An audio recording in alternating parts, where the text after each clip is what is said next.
અહીં પાણીની સમસ્યા છે તો પંચમહાલમાં નર્મદાની મુખ્ય નહેરમાં ફરી એકવાર પાણીનું લીકેજ સામે આવ્યું છે। ગોધરા તાલુકાના મોટી કાંટડી ગામ પાસેથી પસાર થતી કેનાલમાંથી પાણીનું લીકેજ થઈ રહ્યું છે। છેલ્લા 20 દિવસથી સતત આ રીતે પાણીનો વ્યય થતો જોવા મળે છે। આપને જણાવી દઈએ કે કુણ નદી ઉપરથી નર્મદા નહેર પસાર કરવા બનાવવામાં આવેલા બાંધકામ પરથી સતત પાણી પડી રહ્યું છે। હાલ તો આ પાણી ફરી નદીમાં જઈ રહ્યું છે, પરંતુ જો આનું વહેલી તકે નિરાકરણ નહીં કરવામાં આવે તો પાણીનો પ્રવાહ વધતા ખેડૂતોને મોટું નુકસાન પણ થાય તેવી દહેશત છે। નર્મદા વિભાગને પાણીનું લીકેજ બંધ કરવા માટે ખેડૂતો માંગણી કરી રહ્યા છે। તકલીફ શું છે? કારણ લીકેજ છે, એના કારણે નીચે નદી છે ને ઉપરથી કેનાલ જયેલી છે, અમારે લીકેજ છે એટલે પ્રોબ્લેમ છે બધો।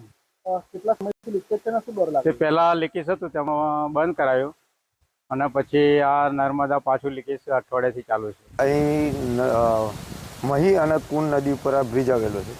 છેલ્લા ઘણા સમયથી અહીં લીકેજિંગનો મુખ્ય પ્રોબ્લેમ છે, તો સરકારશ્રીને નમ્ર વિનંતી કરીએ કે ભાઈ આ રિપેરિંગ થાય અને ભવિષ્યમાં રિપેર ના થાય તો આ ગામને ઘણું નુકસાન થાય એવું જણાઈ રહ્યું છે। પાણી ક્યાં લીકેજ થાય છે, ક્યાં જાય છે? હાલ તો પાણી નર્મદા કેનાલમાંથી નીચે પડી રહ્યું છે નદીની અંદર, પણ ભવિષ્યમાં મોટું બખારું પડે અને કંઈક ગામને વધુ નુકસાન ના થાય એવી અમે આશા રાખીએ છીએ।